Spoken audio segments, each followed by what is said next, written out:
Welcome, everyone, and thanks for attending our job internship panel discussion. We're fortunate to be joined by 5 graduates of the University of Arizona School of Journalism. All have really cool jobs and are doing important work through different media platforms. I'm Mike Chesnick, the school's new or soon-to-be internship career counselor, and I also oversee community outreach. So I, I seem to have added a lot of responsibility here, but it's fine. I like working with students, and I wish you all were here in person. It kind of sucks that we have to do this through Zoom, but anyway, I earned my BA in journalism and my MA in education from the U of A. As a student like you, I was a high school sports stringer. I covered sports at the Daily Wildcat, and my goal was to make it as a famous sports reporter. That didn't exactly happen, but I knew that being more well-rounded might help me down the road. So I minored in political science, and I worked on the Summer Wildcat as a news reporter. And I took an internship as a night police reporter.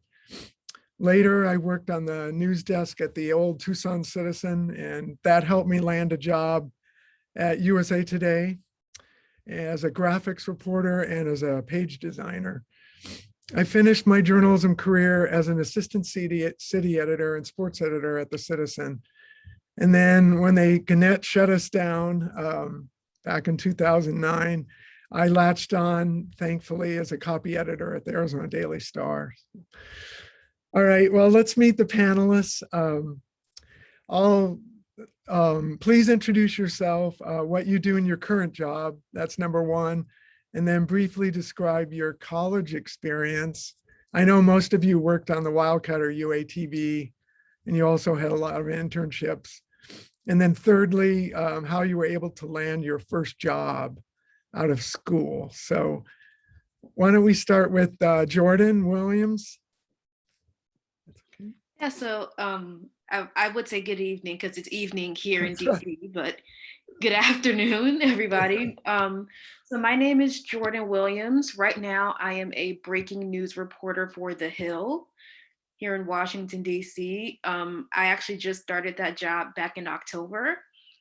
I was at the University of Arizona from 2015, and I graduated in May 2019.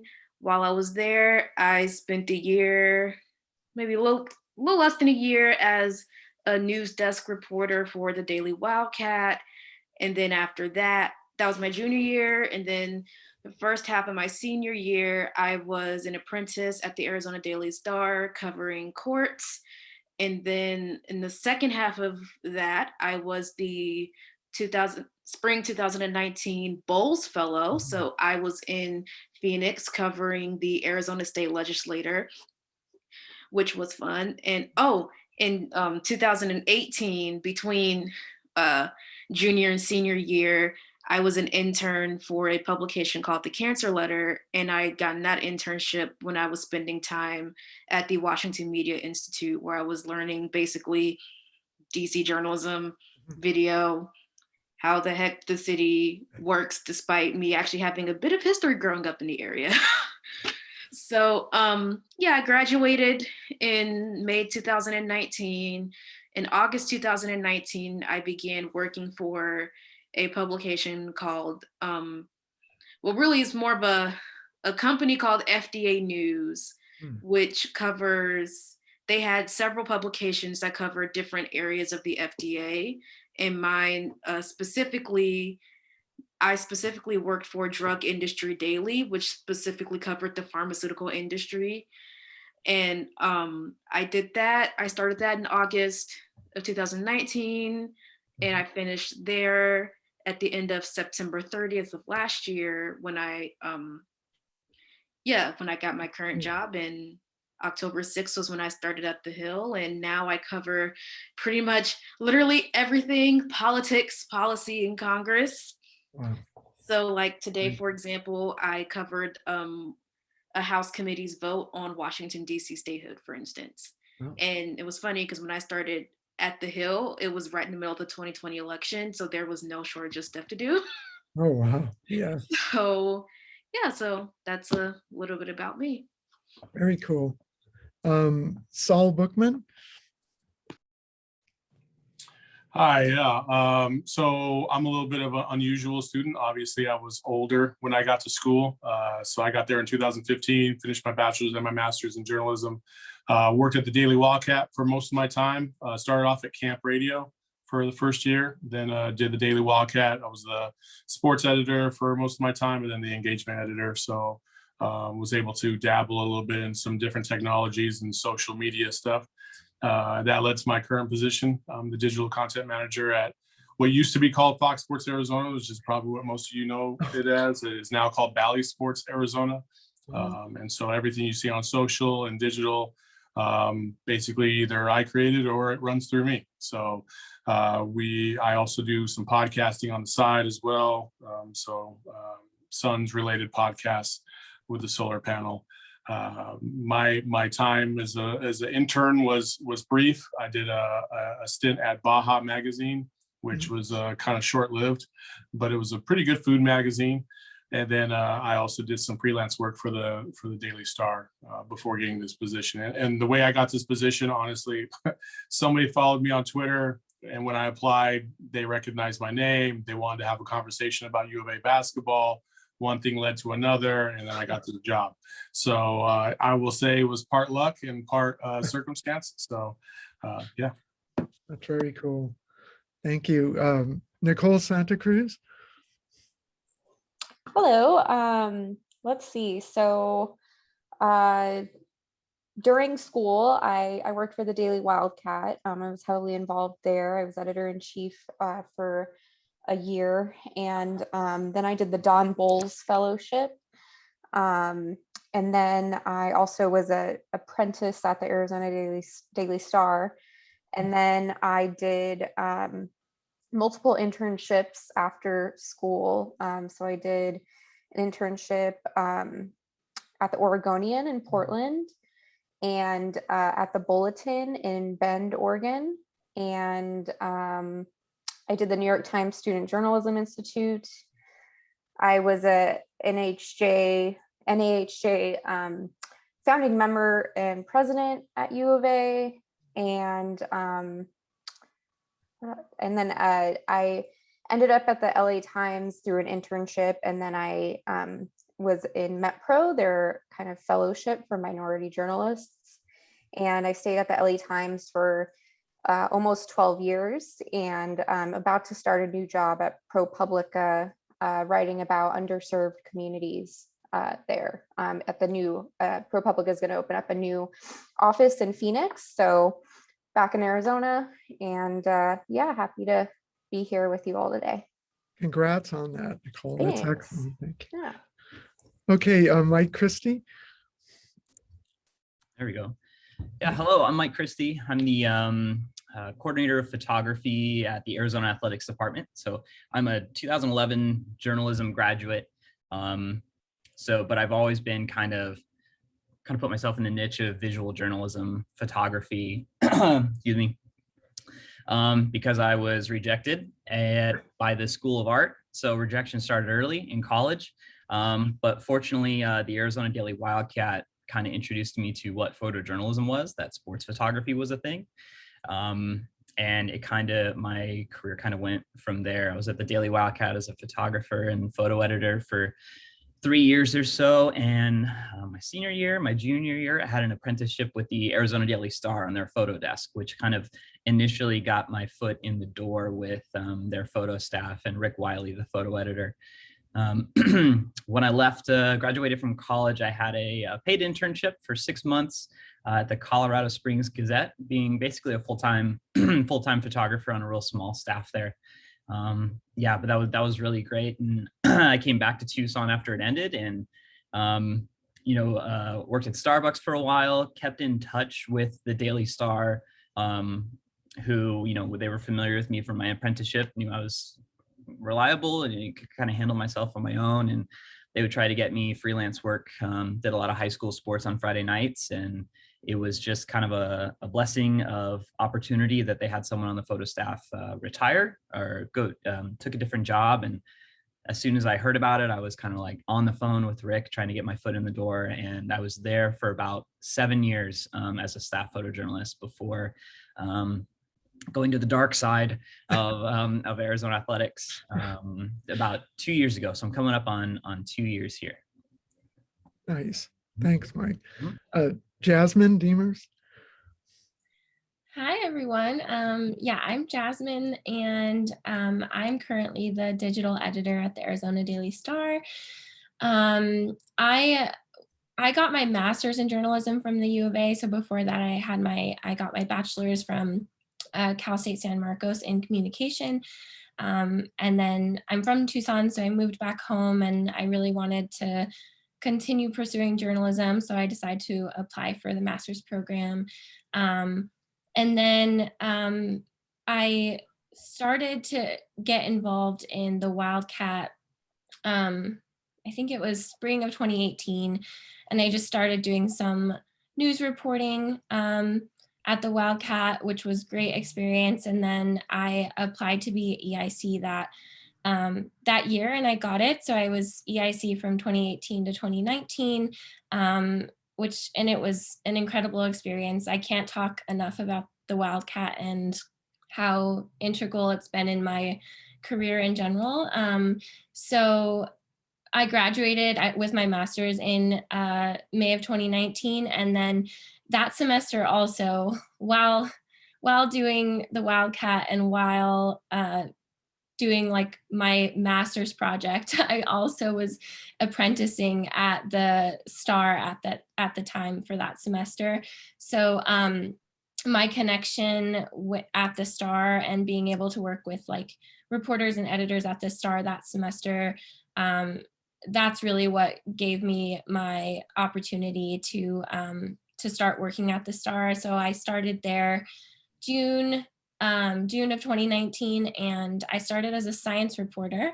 But after like 6 or 7 months, we had someone leave on the staff, and they left a government position open. So I quickly moved in to the government reporting position. And then COVID started. And so I was also thrown onto the COVID beat, which was great experience also. And then just a few months ago, we had some movements going around inside the newsroom, people moving to different positions, and the digital editor spot was open, and I decided to take my shot. So here I am. That's great. Congrats on that, Jasmine. That's great. All right. So I'm going to ask the panel members a few questions each, but the whole panel, feel free to add or anything or jump in. I'll start with Nicole. What do you see new employees needing now that perhaps others didn't need 10 years ago when first entering the job market? Like maybe cultural competency on multimedia skills, bilingual skills. If you could answer that, that'd be cool.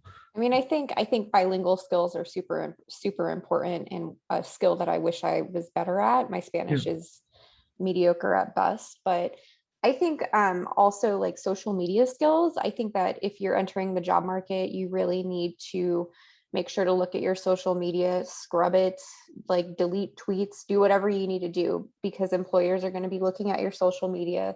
They're going to be making sure that you're competent in that way. And places like Twitter, that's going to be where they're going to see kind of more of your raw tweets, your raw writing, but also they're going to be looking to see if there's anything that's offensive in what you're tweeting. And as we've seen recently, like the editor-in-chief of Teen Vogue, you can get canceled for that stuff. That stuff can come back to bite you. So when I graduated, the internet was a thing, but it wasn't as much of a thing. So Right. Wasn't as big of a deal.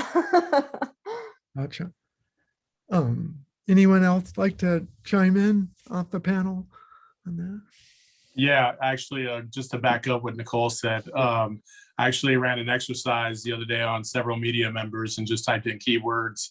You'd be shocked at what you find just based off of their history. Something as far back as like 2012. And it's pretty crazy. And that's what we use to research anybody. It doesn't matter if it's an assistant position or a secretary or a janitor. Like, it doesn't matter. We're going to research their history just to make sure that whoever we associate ourselves with has a good upstanding background, or at least appear that they do. So scrubbing your own Twitter is very valuable. I just wanted to mention quickly that I think one of the biggest things that has changed a lot recently is the need to have interpersonal skills that can be felt through a screen and through a phone call.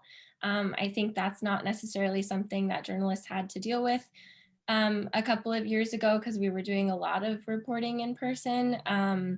But now that we're sort of in this virtual world and it doesn't seem like it's going to be going away anytime soon, I think it's just important to have to practice your compassion and practice showing that and being able to get people to trust you through a screen, because it can be a little bit difficult. So Yeah, if I could jump in on that real quick. So when I got my previous job, I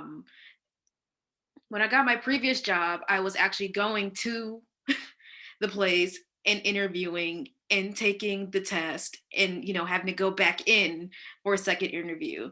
Now during the pandemic, I decide for myself that, okay, I really don't think I really have much more to gain here, and deciding for myself that I want to take a step that I think would be good for me. Now I'm on phone interviews. Mm-hmm. Now I'm on Zoom interviews. And so just that, I guess we don't realize how different that can be, because at least I'm 24. And so the evolution of FaceTime was, in my lifetime, but it just goes to Jasmine's point that is actually something that I experienced firsthand. So that is very, very important these days. Very good point. Yeah. Can I add to the social? Sure, Mike. Thank you. Sorry, I'm having to put out spot fires via text message while also doing this. Oh. But yeah, as far as, since I'm in a visual realm, social media is almost half of what I ask for when, like, let me see your work, to the point of where I suggest to my assistants, like, put your @handles on your resume in a classy way, like underneath your contact info. Because what that says to me, if I don't have to go digging for your stuff, you're presenting it, says I'm proud of my presence on social. I don't have anything to hide. Here it is up front. And I'm like, okay, cool. That saves me the step of having to dig and find your burner accounts and stuff like that, if such a thing exists. But yeah, since your social presence almost gives like potential employers insight into your personality. Are you a problem? Do you seem like you're going to be someone that's difficult to handle? Yeah, that weighs into my thinking when going forward with stuff like that too. Very good. Well, that sort of leads me to this question. If you had, and this could be for all the panel members, if you had one tip for a great cover letter or a resume, what would it be? Who would like to start for that? I can offer a tip for the cover letter. I've always been told in your cover letter to tell me a story that doesn't kind of like show your writing skills in your cover letter. The biggest mistake that I've seen when reviewing internship applicants or MET-Pro candidates is that their cover letter is basically summarizing their resume. And it's not telling me anything additional. It's not kind of honing in on a life experience or an experience that you've had, in my instance, out reporting or something like that, that really tells me something that I don't get in your resume or your clips. Good point. I would say in terms of, I know you didn't ask about a reel, but I feel like a reel is kind of something that goes along with a letter or resume. Exactly. But the amount of reels I've seen in the last 3 years of people that are just basically cookie cutter, if that makes sense, like they're just standing up there with a mic, they're saying what it is, and that's it. That doesn't separate you from anybody else. So my advice when you're putting together a reel would be throw in some of those things that can show off your fundamentals and your professionalism, but Also give a little bit of something outside of that in terms of showing off your personality, showing off who you really are and who you identify as, because some of that will separate you from the group. And in this day and age of not only doing stuff on the news, but you also have to have a personality on digital and social. If you're just a stand-up mic type of person and that's it, then you're not going to attract the type of audience that I think a lot of outlets are looking for. Good point. I wanted to just add to Nicole's point too, and just say that as far as like a cover letter goes, I think, excuse me, making it as personal as possible, I think is very important. I think that like resumes can be very like cookie cutter and like listing things, and like that can also be a place where you like really shine with your work, yes. But like Nicole said, I think just adding a more personal element and actually telling a story with the cover letter, and also like just explaining like why journalism could benefit from your perspective. You know, we all have different perspectives. We all come from different walks of life. So how could this field, how could this organization, this newsroom benefit from your perspective? Excellent. If I could add one more thing too, sorry. On your resume itself, if don't put down that like you delivered pizzas for Domino's Pizza in high school. Like, I'm not kidding. Like, I see that all the time, especially from students or kids coming straight out of college. Like, they don't have anything to back up what job they're applying for, so they just put all their information down. If you don't have anything, that's why you should go get an internship. That's why you should volunteer to do things, even if you're not getting paid. Like, just do something and put it on the resume that's applicable experience to what position you're applying for. Definitely a good point. How about, I'll go to another question. Do you have any tips for students when they're interviewing for an internship or job? Someone like to take that one? I'll jump in. Thanks. Yeah. It's always good to come with questions. Do a little research on either A, your interviewer, or B, the organization that you're going to. Maybe look up some recent clips, look at some coverage. Or yeah, just those, like for us with the athletics feed, like, you know, take a look at our pictures that we've put out. Yeah, so you can kind of come informed and say, hey, I really enjoyed this such and such a thing that you covered in the last week. So yeah, come with a little knowledge beforehand. It's always good.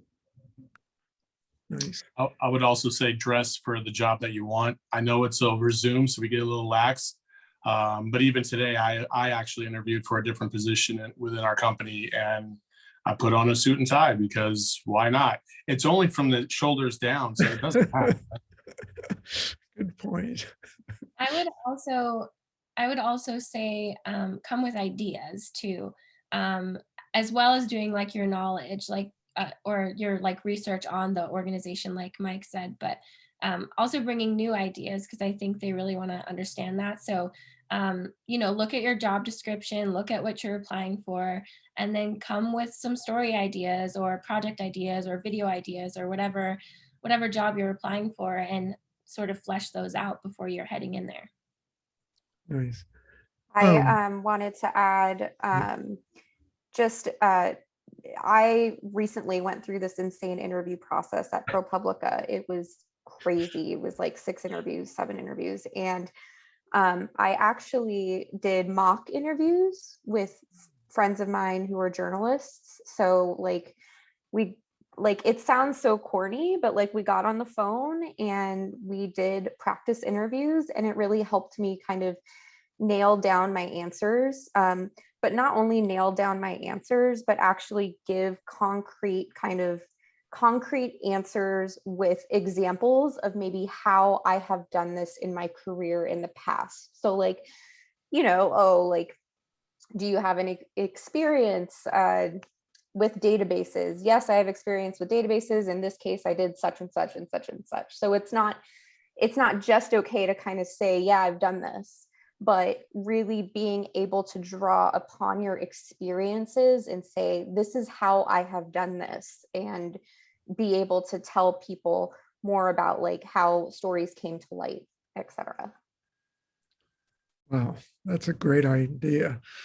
I know you can get caught off guard in an interview, so the more prepared you are, the better, for sure. If I can add one yeah. thing, when they, at the end of the interview process, when they say, do you have any questions for us? It's okay to ask them questions. Two questions that I ask, one is pretty like, what's the attire here? And then another question that I ask is, what are your expectations of me? Mm. And for me, not really from like an employer standpoint, but for me, it's something that it's, how do I put this? It's a way for me to fully kind of understand or get an idea of if I really feel like I would be a good fit at this place. What are you expecting of me? Because sometimes so for example, my first job, I found that the ad for it was not maybe completely what kind of ended up transpiring, and that question kind of, said, really, this is what it's like here. This is what we expect out of you. And then that way I can be like, okay, because I know for me, the last thing I want to do is really waste anybody's time.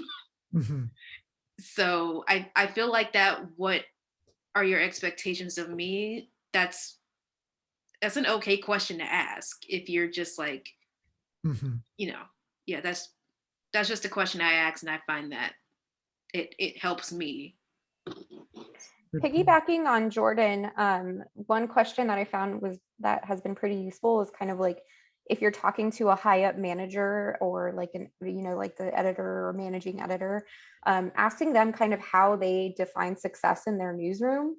And then also, what you can even ask them too, like what kinds of people, like what are the characteristics of the people who are the most successful in your newsroom? And then what are the characteristics of the people who you think don't fit in this newsroom? Because I mean, both of those answers could be instructive as to the culture of the newsroom that you might be going into. Really good point. Yeah. Thanks. Okay.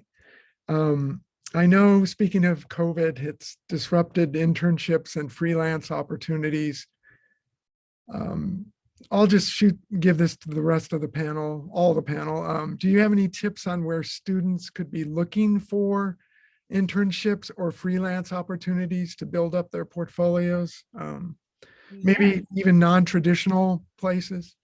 Yes. So it's funny because when I found both of my jobs, so the first job I found on LinkedIn, which, build up your LinkedIn. I know it's like, it sounds overrated, but it's not overrated. But then when I found my current job, I found it on journalismjobs.com. And I know as I was searching for jobs, those were really the two places that I leaned into very much. So, and what I really particularly liked about, journalismjobs.com was that it didn't feel as intimidating as, LinkedIn professionality did. But yeah, those are really the two places that I found my jobs. Nice. I feel like during my job search after college, I really drew upon a lot of my networks and the people that I had connected with, either at like job fairs or, casual connections, professors, et cetera. I kind of sent out lots of emails, letters, et cetera, saying that I was looking for a job, if they knew of anything, even a small position, temporary position, to let me know. So I kind of had people out there kind of saying, hey, like, what about this job? What about that job? So I think there are jobs out there. I think it's just a matter of trying to really mine those connections that you may have made in school, or even in various internships. Mhm. Good point. One of our grads, Christiana Silva, she's a tech reporter now at Mashable in New York, and she belongs to this group of freelancers. It's called Study Hall, I guess, and it provides like resources, places for folks to ask questions, a database of editors and other stuff. So I'll stick that in the chat, just one more tool that students could use. Let's see. How about the whole panel? What skill did you learn in college that helped you the most when looking for jobs? If you could narrow it down to maybe one skill, or several. Multitasking, I don't know. I'm throwing out ideas, but networking. I'll say that when I was in school, I was doing a bunch. Like, Yeah. at one point I was editing the Wildcat, waitressing, and like working at the Arizona Daily Star or something. Like I just remember having my first internship and being like, oh my gosh, is this the only thing I need to focus on? And just feeling really relieved about that. So I guess it would be kind of the being able to multitask, and having a lot on your plate, because I think when you get into that, when I got into my first internship or my second or third internship, like those were the only things that I focused on. And so I was one of those interns who was just like, if you have breaking news, let me do it. If, like always volunteering for stuff, because I was like, wait, I'm going home at the end of the day. Like, so Right. I just feel like being really eager and willing to jump on anything, it will distinguish you. Good point. Anyone else? Yeah. I'll add also that I think one of the most important skills that I learned was how to sell my skills. I think that I think in journalism, more than like a whole lot of other fields, you have to let your experience and your skills speak for you. And so like being able to explain what experience you have and explain how that experience lends itself well to this new job is really important. And also just like having confidence in yourself and having passion in what you do, I think that shines through more than anything. And I definitely learned that from so many professors during my time at the J School. So I would say hold on to that advice for sure. Very cool. This question is for Mike. You went from traditional journalism job to working for Arizona Athletics, but do you still use your journalism skills in your job? Oh, yeah, 100%. I still attack shooting sports and covering what's going on here with photojournalism ethics in mind. Very rarely do I ask for things to be set up, except for, the times when they need to make like an official announcement, do the grip and grin type stuff. But I mean, I applied that mindset to like covering the women's basketball tournament, just looking for organic moments, not asking for things to be set up, which tells a better story. Like my favorite thing was Adia Barnes, after winning Final Four game, pushing her stroller with the Final Four trophy on it out of the hallway. And I'm like, this is a moment that says just like, pardon my language, but how badass of a mom she is, like of a coach, and just looking for the organic and the real in this. But yeah, absolutely. Like I'm still attacking things with a mind for ethics, for caption writing. I'm very much about preserving our history, because I'm taking pictures and documenting things that are going to outlast my tenure. They're going to outlast the tenure of the coaches that are here. So 100 years from now, they can go back and find things by searching for metadata and captions to preserve the history. So yeah, I haven't really, I haven't abandoned it, abandoned like journalism ethics like entirely. So it's fun to still be able to do that while not technically in like the realm of journalism. Very cool. I think most of you, I know you work for student media at U of A, but you also both, or most of you belong to journalism clubs. And I think Nicole mentioned NAHJ. How did being in clubs, that experience help you with maybe networking and other things? It's actually been instrumental. You know, in the last couple of years, I've had friends that reach out because I'm part of NABJ, and they've said, "Hey, this opportunity is available. Would you be interested or whatever?" And so, it's always a good tool to have, and definitely if you're looking to network or try to move up somewhere, you can always put feelers out because you made those relationships. It's been a little bit more difficult, obviously, the last couple of years because of COVID. So the seminars or the conferences that usually are available, like last year's NABG conference, was on digital. So, but you can still make those connections. Very cool. I know So, that yeah. being part of NAHJ, like any sort of conferences or I remember CCNMA, California Chicano News Media Association. I think it's actually a different name now. I think so. Yeah, but California Latino Journal, it's I think changed. that's it. Yeah. I think it's California Latino Journalists now, but they have a job fair every year, and like a group of us from U of A went to the job fair, and that was where I met like the recruiter for the LA Times for the first time, and met a lot of people in person that I ended up keeping in touch with. And I feel like keeping in touch is like, I know everyone says it, and I think, I don't know if everyone really does it though, Yeah. because I think there's so much power in like follow-up emails, thank you emails, handwritten thank you cards. A student at I spoke at the Wildcat a few years back, and a student at the U of A sent a thank you card to my work, and like, it just stands out so much that someone appreciated your time, and you're always going to remember that. And I think that holds true for like recruiters or other people who,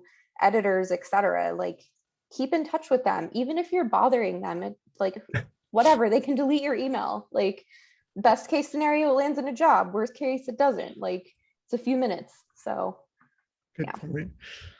Nice. Thanks. So one of our students, I think she's still here, Priya, she received the Bowles Fellowship, which lets a student work as a reporter covering the legislature in Phoenix. And I know Jordan and Nicole, you were both Bowles recipients. Could you just tell a little bit about how valuable that experience was? Yeah, so first off, hi Priya, nice to see your face. Because she was the Bowles Fellow right after me. Okay, gotcha. So we've actually been keeping in touch for a little bit. So for me, I have to say the Bowles Fellowship was one of the, honestly to this day, one of the more fun things I got to do as a reporter. Because if you understand what I like, and it's probably the reason why, you know, I really jumped on the hills, because I like politics, I like policy, I like regulations, I like oversight. So those are just my things. What I learned, obviously, that it was a valuable tool that really more helps me now. My knowledge and what I gained from there helps me now at the Hill, where I every once in a while find myself covering some Arizona politics. But no, I learned how to really talk to lawmakers, how to really, you know, build up that confidence, because that was, so my big dream goal, I'm 24, my big dream goal is to be a Senate reporter for the Washington Post. That's the goal when I'm like 35, 45, I don't know, maybe 50 years old. But one thing about me is that I can be a little bit more introverted.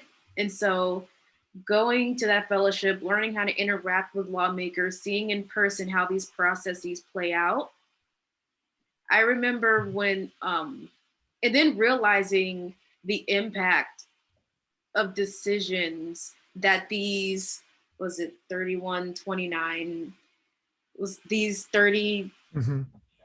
this group of people in Phoenix have, starting from these, I don't know, 10 to 12 people in this committee, all the way up to, all the way up to process. So I remember when I finished the Bowles Fellowship and my mom and I were on a road trip here to Virginia, and we were just driving through these different parts of Arizona that I had really never been before. All of it was new to me, and it was really kind of like my last time being in the state. Now it's just like, I just spent a semester covering decisions that are being made here that is impacting all of this.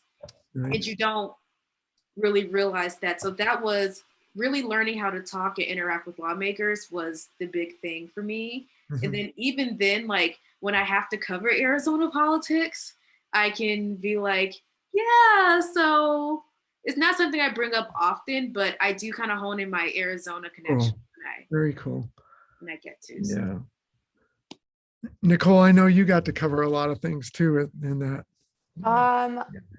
When I think back on it, I think about how the legislature is kind of this this place where you can figure out what's going on in Arizona by the types of bills that are being proposed. And Mhm. it's really a way to dive into issues impacting different communities. Like I remember we had like the first Native American, I think it was the first Native American regent for the Board of Regents. And so like I got to go to Navajo, the Navajo reservation, and like have lunch with her for a story, like a side story. And that was like, I'll always remember that. But also just like, I wrote about jails, I wrote about rural communities and water, and like, there's just, it's really a great kind of place to dive into whatever interests you. So there's so much to do. It's like you just pick some subjects and you'll Yeah. figure it out. Definitely. Yeah, I did. Mhm. I think one of the first things I did was about gun control. I believe I also did maternal mortality. There was another one that I remember very distinctly. It was a lawmaker who was proposing a bill that would alter the definition of meat. Yes, I remember that one. Because for those of you, I mean, I think we're all familiar with the plant-based industry Yeah. growing. So, Yeah. and I remember Joe Sharkey was like, he had one student doing a story on the rise of the plant-based industry. He wanted me to do this bill do the story about this bill. Mhm. So, and then I remember that they tried to amend it to also include the definition of milk. It was just weird, but I remember when I was also there and looking back, I don't know why I didn't really hone in on this. There was an attempt to ratify the Equal Rights Amendment. Mm. Yeah. While I was there, it was a whole big show. Yeah. So there was also this issue of, which I feel like is not necessarily uniquely Arizonan, but remembering this helped me kind of understand dynamics a little bit more, is this whole concept of, censoring more, which I don't even know why this is an issue in Arizona. I still don't completely get it, but this censoring of more conservative students. Yeah. But so it's really those things that also help me. I can think back to these experiences, and so when things kind of hit a conversation on a national stage, I just have a different outlook on it, and I can kind of, if I have to cover them, start at it, with these experiences in mind. So. Great. So I put the deadline's usually in mid-October if any of the students are interested. So it's really a good thing to have on your resume. So with that, I think now students, if you have, this is your chance to ask questions. So who would like to go first? Just, I can pull it up here. Who would like to ask a question?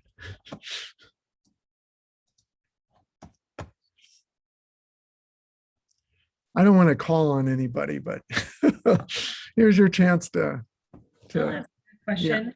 okay. Hi. Yeah, and could you, I'm sorry, introduce yourself and then also what your class is, your class standing. Sure. My name is Julie Lucetta, and I am a graduate student at the U of A, and I should graduate in December.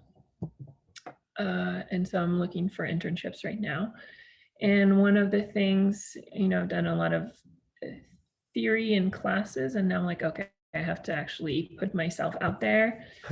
And I am also have never been on social media, and the only time I started a Twitter account was for one of the classes in school. And so I'm very weary of like successfully not had an online presence, kind of accidentally, and recognizing that that is something that needs to happen, and I just cannot quite make the jump. It seems kind of daunting and also permanent. So I really appreciate what you were all saying about, being careful about your social media presence, but I have no social media presence, and I don't know if you have any advice on like how to curate something from scratch. Also, the context is that because I don't have a social media presence, I am still a little baffled by how it all works. Like I consume it, but I am incapable of telling you how to post on Instagram, for example. So part of it, I just need to work on myself, but the rest is also like how necessary, and what would you advise if for someone who has to start new, where to start? Like, is Twitter the best part? Is whatever.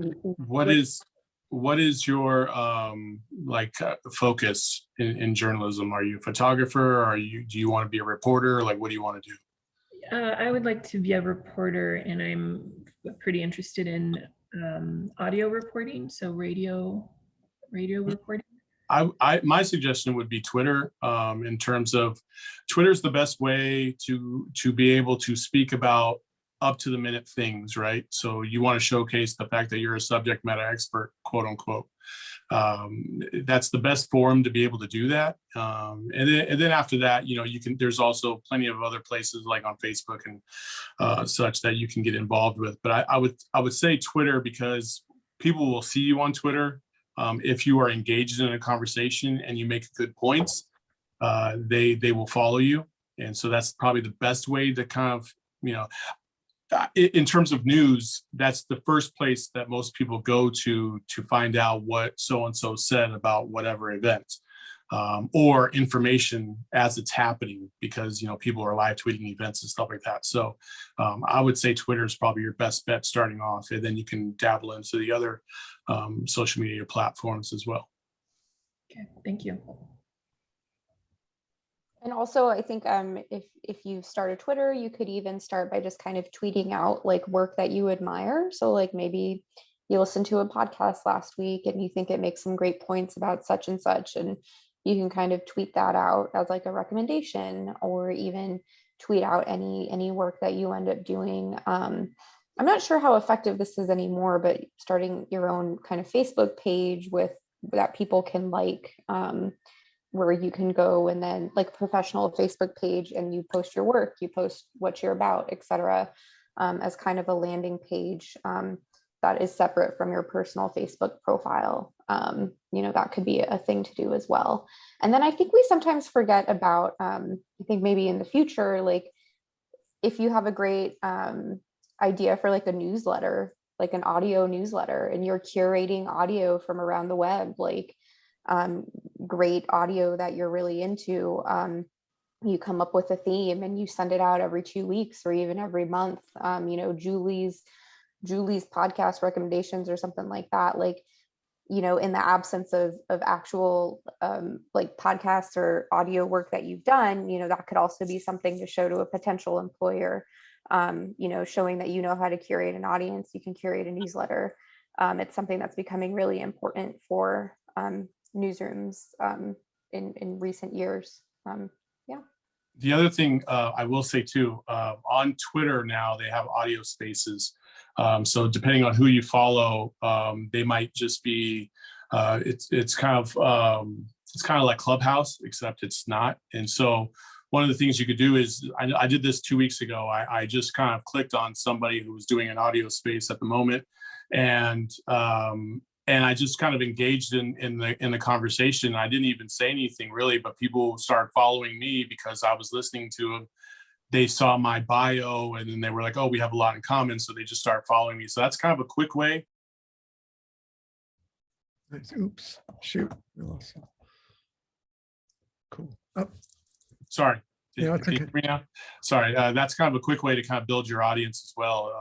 Is the audio spaces place, especially considering you want to get into audio as well. So I think that's a good start. Thank you. Thank you so much. Great. I have a quick question. My name is Sammy Sabolka. I'm a sophomore here at the U of A. What was your guys' biggest struggle in journalism to be where you guys are now? Or what do you, if you haven't really struggled as much or you want to like continue to grow your journalism career, what do you think your biggest struggle will end up being? So I'll actually start with that. So, I went through 4 years. So I was an undergrad student at U of A. So I went through 4 years of, really learning and building how to have the 3 sources for the stories and everything.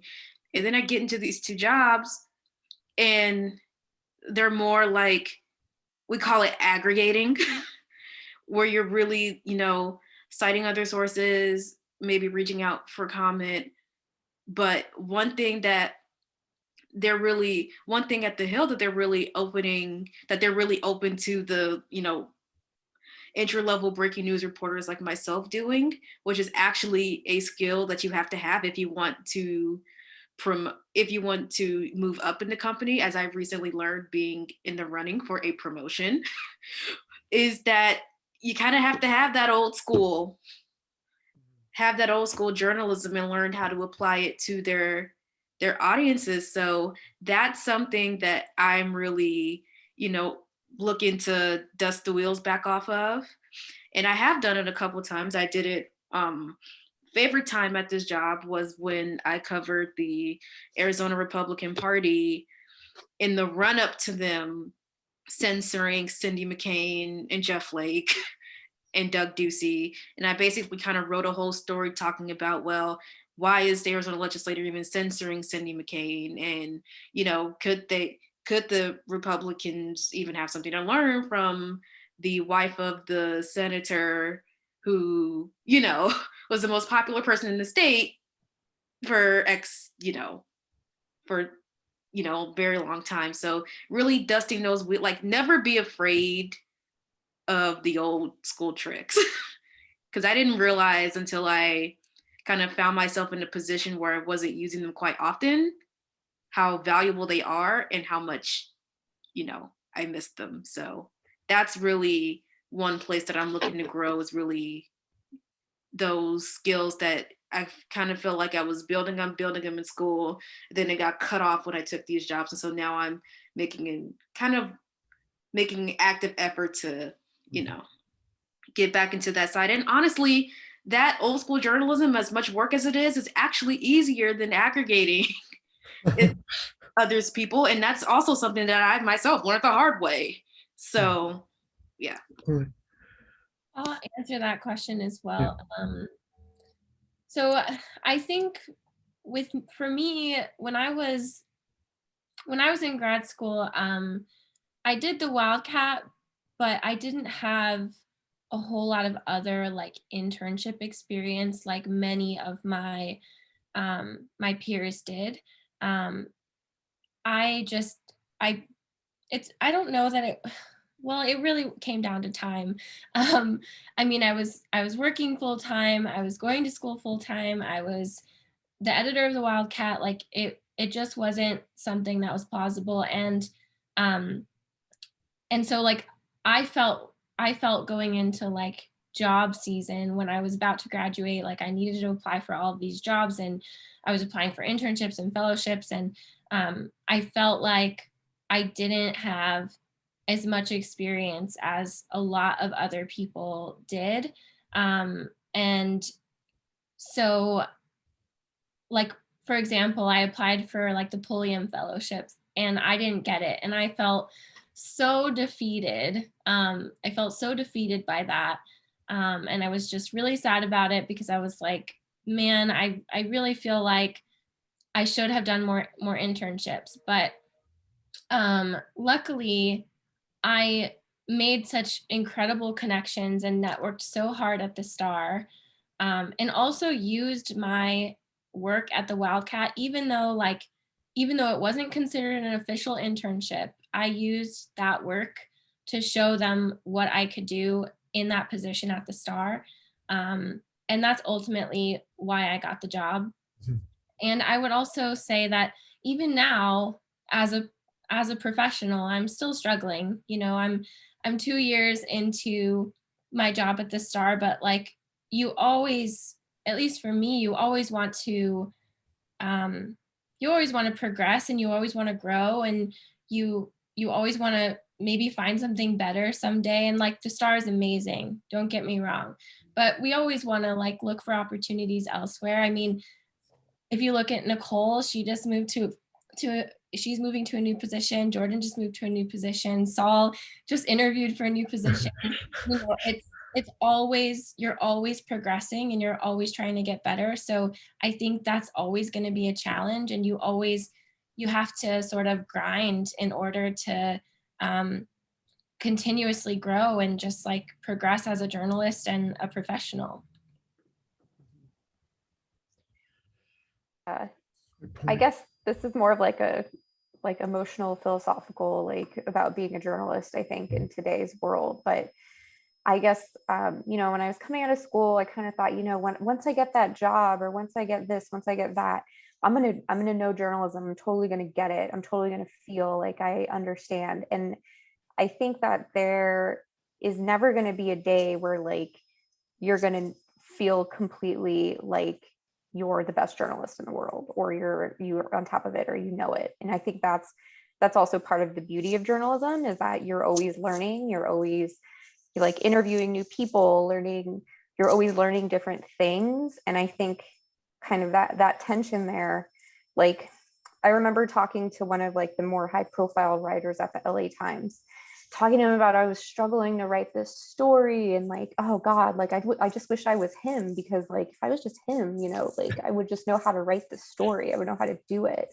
And sometimes like, you just have to remember, like, it's always going to be kind of not a grind, but I think it's just, there's always going to be growth. There's always going to be kind of this, it's always going to be challenging. Like, every time I sit down to write a story, it's challenging for me. Like, that hasn't gone away.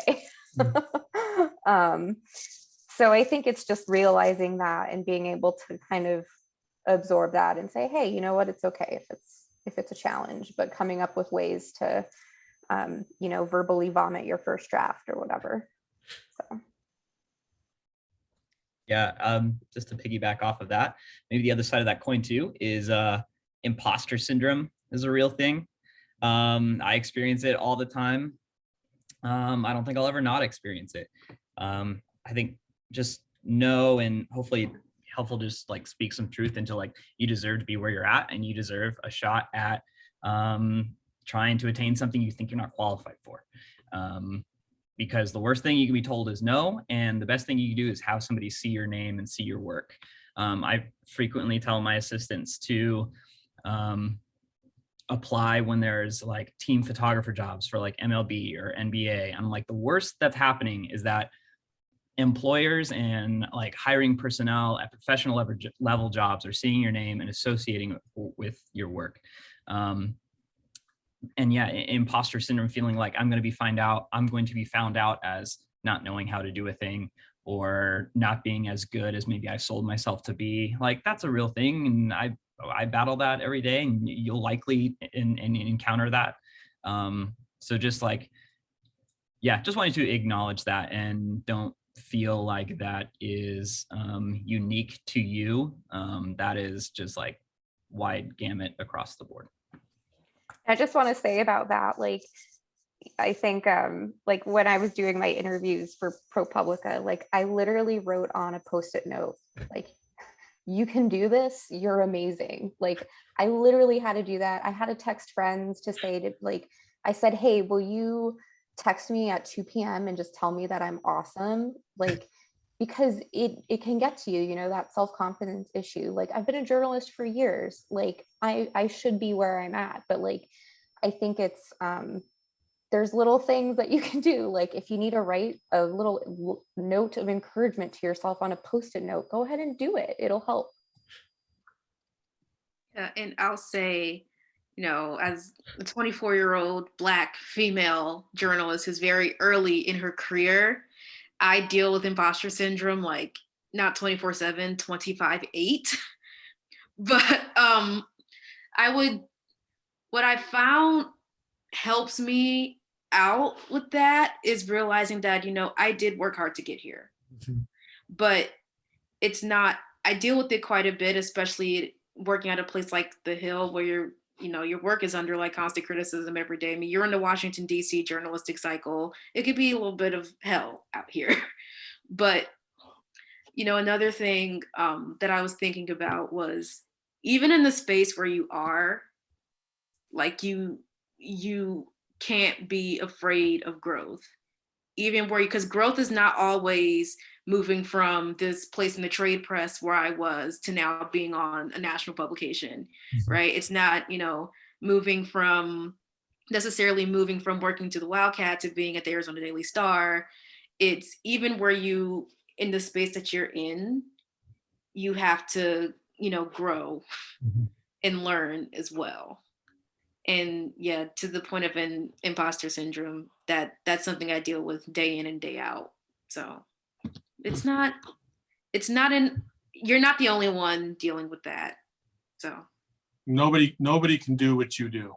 right. Like nobody can do what I do. Nobody can be you. And I think that's the to surmise it, you know, that's really what I take home every single day is like, because I battled that at the beginning too, but then I was like, these fools can't do what I can do, period. That's just it. And so nobody has your voice except for you. And that's why they hired you. So believe in yourself. Very cool. Who else? I have a quick question if there's time. Yeah, definitely time. Thank you. Sorry, I can't turn my video on. Oh, But I was okay. curious, you know, how you guys put your own creativity and like original ideas into your reporting when, I mean, you kind of have to keep up with just what's going on day to day anyway. Like, how do you kind of express like innovation and stuff like that into your work? And this is Capri, right? Oh, yes. Sorry, my Yeah, name's that's Capri, okay. and I'm a junior. And do you work at the Wildcat too, Capri? Yeah, Or- yeah, Yeah. I'm the Okay. enterprise editor. Nice. I'll go ahead and answer. So I think, especially like when COVID started, at least in our newsroom, there was definitely like a whole lot more opportunity to do enterprise stories, like rather than just, or on top of daily stories. So it was really like a good chance for me to get to choose what I wanted to write about. And whereas before I was like, you know, covering city council meetings or covering county government meetings, and I like had to cover certain things on the agenda. With COVID, I really got the opportunity to say, hey, like these are the communities who are struggling right now, with, you know, whether they're like more impacted by COVID or whether they're not getting the vaccine fast enough or whatever the case was. I was able to look at that more in depth and pick and choose those things and find people to talk to. And so that's really how I was able to do it. And then also, like, I think with any story, even if it's something you have to cover, like think about ways that you can make it better, more engaging for your community. So like if it's a government meeting, like how can you get a video out of that? How can you get audio out of that? How can you make it so that rather than just writing a story, you're finding new ways to engage with your audience, and giving them more giving them more options for how to consume their news. I think that's like one of the best and the best ways to be creative and also spend your time as a journalist, because employers especially are going to want to see that you're sort of multifaceted and that you have those ideas, and that you like to play around with multimedia. So yeah, that's my advice.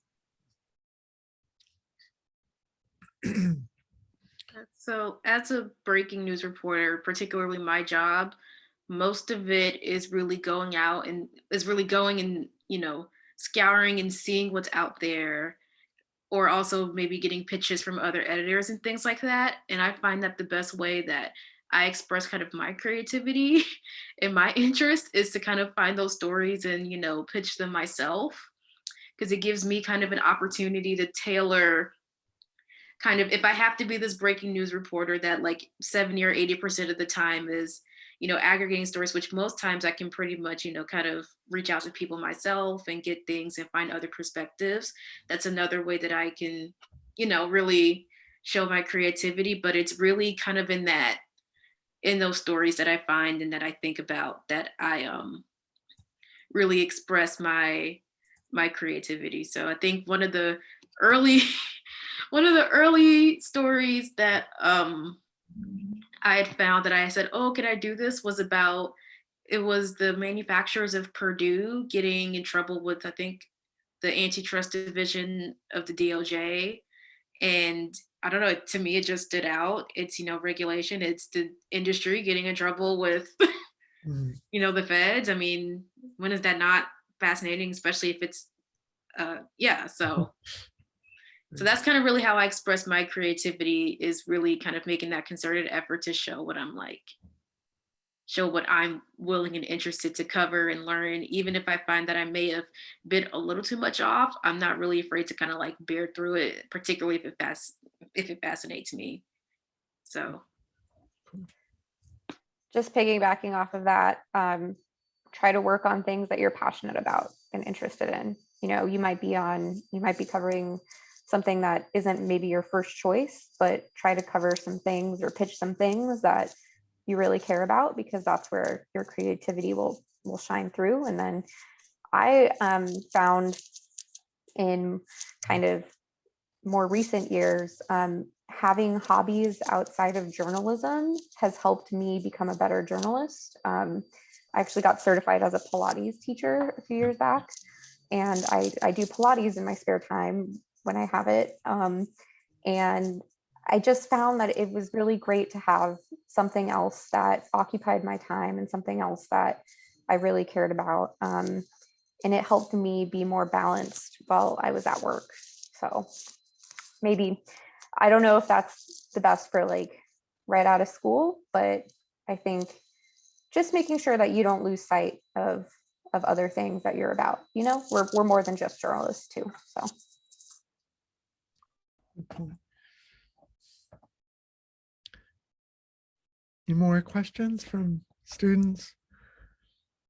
Mike, I have a question if Yeah. that's okay, if Yes, there's still Mandy. time. Hi. Hi, I'm Mandy. I'm a graduate student. I'll be graduating in December. So I'm just kind of curious about your thoughts on that transition between school and then, the first job that you get. I guess I could say I have kind of like a niche interest in journalism.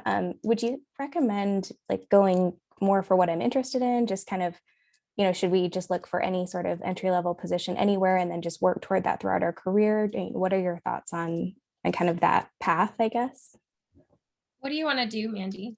I would just say global journalism. I know it sounds weird, but just work for like an international outlet. I want to cover like migration and human rights, things like that.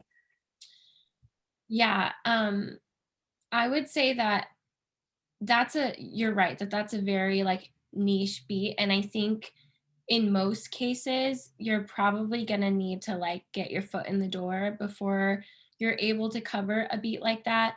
I would say local papers are gonna be the best way to get your foot in the door on that. Like, for example, at our paper, we have a border reporter, and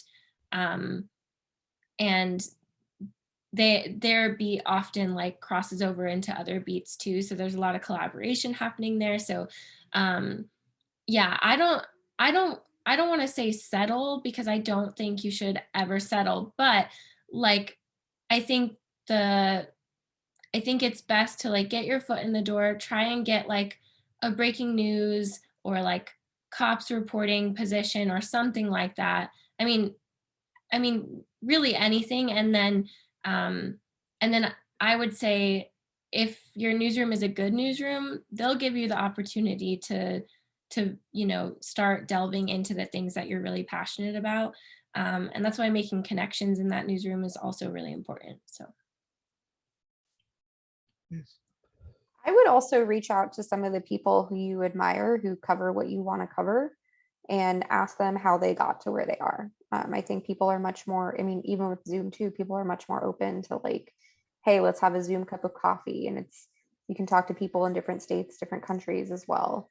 But I think also having those internships and those jobs where you're just kind of grinding, it's going to really help you with all of the skills that are going to build up to that eventual specialty. Thank you so much. I appreciate that. And Jasmine, I actually work as an apprentice with the border reporter at the Star. Kurt, So right? yeah, with Kurt. Yeah. Mhm. Yeah. I So totally forgot that it was you. And you've been doing some kick-ass work. Really? definitely. Thank you. Yeah. I think Kurt, like talk to Kurt, and also like the Star, I don't quote me on this, but we are supposed to be hiring another government reporter soon. So I think you'd be great for it. So I'll see if I can find more information for you. Thank you. I really appreciate it. Thanks for your insight, Nicole, as well. Definitely. A few people have fallen off, but any more questions at all? Yeah, hi, I had a question. Yeah, hi Priya. My name's Priya, I'm a senior. I think a couple of you mentioned that you've jumped around beats in your career, and I was just kind of wondering, how do you go about that in a professional setting? Do you kind of express interest to your editors, or do you kind of have to wait until a position opens? I'll go ahead. I feel like I jumped around a lot at the same organization. So I started out as a science reporter, and I really loved it. But then we had somebody at the Star leave a government position, we're talking about imposter syndrome a lot, and at the time I was like, no way. Like I've been a journalist for literally 7 months. Like there's no way that they're going to let me be a government reporter. Because that, like, I looked at the description for that job for the Star, and it was like, you need at least 3 years of experience. And I was like, no, there's no way. But I ended up going to my editor, and I was just like, hey, like, I don't know what you're thinking about this position or who you have that's interested in this already, but I would really love to throw my name in the hat. I know that I might not have as much experience in this area as other people, but I think I've proven myself through this, and this, and ultimately they chose me. So that was really exciting. And I think it's just about having the confidence to express what you want. And again, if you're like proving yourself day in and day out, and you're doing your work, and you're not causing any issues in the newsroom, I feel like most newsrooms and editors are really willing to work with you and willing to allow you to pursue the things that you want to do. At least in my experience, I've worked at one newsroom, so I don't know, but that's at least what I've heard from a lot of my colleagues too. So. Yeah, so when I was interviewing for The Hill, it was actually the managing editor it was either the managing editor or the senior news editor that had told me that, and I didn't know this, and I was going back to that imposter syndrome. When I applied for The Hill, I was like, they're not gonna hire me, but let's just try it. Mhm. And it wasn't until I applied for it that they told me that they actually hired a lot of people right out of college Mhm. that are like a year or so out of college and were really willing to work with them, and that they want to see reporters moving in. And actually, I was a replacement for a reporter that had just moved up. And recently, a couple of our breaking news reporters moved into policy beats as well. And so we just hired 2 more on breaking news. But like Jasmine said, a good newsroom will encourage you to grow and will want to see you grow and will be willing to work with you. I know my managing editor says he keeps my end goal of being that center reporter for the Washington Post in the back of his mind quite a bit. And so yeah, so yes, pretty much. But then of course I would say also, you've got to also, like, I was talking about I think we were discussing earlier about skills that you find that you struggle with. And I said you can't be afraid to grow yourself. Like, you also can't be afraid to, because it is it's a two-way it's a two-way intersection. You want to move up, but you've got to, you want them to allow you to move up, but you've got to put in the work too. So yeah, so that's really what it comes down to. Mhm. Anyone else? I wanted to say, I think she's still on. Let's see if she's still on. Right. Our director, Carol Schwalbe, do you want to say hello to everyone? Hi, everybody. Yeah.